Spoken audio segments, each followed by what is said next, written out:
วันที่ 18 พฤศจิกายนที่สถาบันกีฬากายกรรมสีเกิดได้มีการจัดการแข่งขันมือสุดท้ายพร้อมทางมีพิธีมอบเหรียญรางวัลกีฬาหน้าเก็กเป็นกีฬาหนึ่งที่ถือเข้าแข่งขันในงานมหกรรมกีฬาแห่งชาติครั้งที่ 12 จัดการแข่งขันในระหว่างวันที่ 12-18 พฤศจิกายนนี้มี 12 รายการแข่งขันคือ 15 แมตช์ทีมชาย 10 แมตช์ทีมหญิง 20 แมตช์ทีมชาย 15 แมตช์ทีมหญิง 15 แมตช์คู่ชาย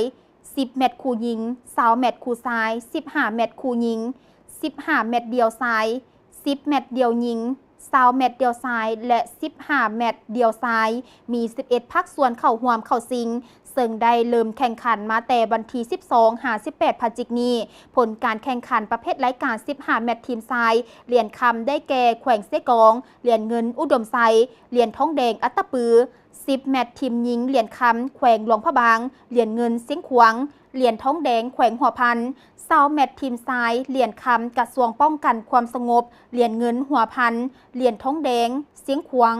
15 แมตช์ทีมหญิงเหรียญคำอัตตปือเหรียญเงินสยบุรีเหรียญทองแดงเสียงขวาง15 แมตช์คู่ชายเหรียญคำอัตตปือเหรียญเงินจับประซักเหรียญทองแดงกระทรวงป้องกันความสงบ10 แมตช์คู่หญิงเหรียญคำแขวงเสียงขวางเหรียญเงินหลวงน้ำทาเหรียญทองแดงนครหลวงวิจันทร์20 แมตช์คู่ชายเหรียญคำเสียงขวางเหรียญเงินกระทรวงป้องกันความสงบ15 แมตช์คู่หญิงเหรียญคำหลวงพระบางเหรียญเงินอัตตปือเหรียญทองแดงสยบุรี15 แมตช์เดียวชายเหรียญคำได้แก่แขวงอุดมไซเหรียญเงินจำปาสักเหรียญทองแดงกระทรวงป้องกันความสงบ10 แมตช์เดียวหญิงเหรียญคำแขวงเส้นควงเหรียญเงินเสกองเหรียญทองแดงหลวงน้ำทา20 แมตช์เดียวชายเหรียญคำอัตตปือเหรียญเงินหัวพันเหรียญทองแดงสยบุรีและ15 แมตช์เดียวชายเหรียญคำได้แก่แขวงหัวพันเหรียญเงินอัตตปือเหรียญทองแดงแขวงเส้นควง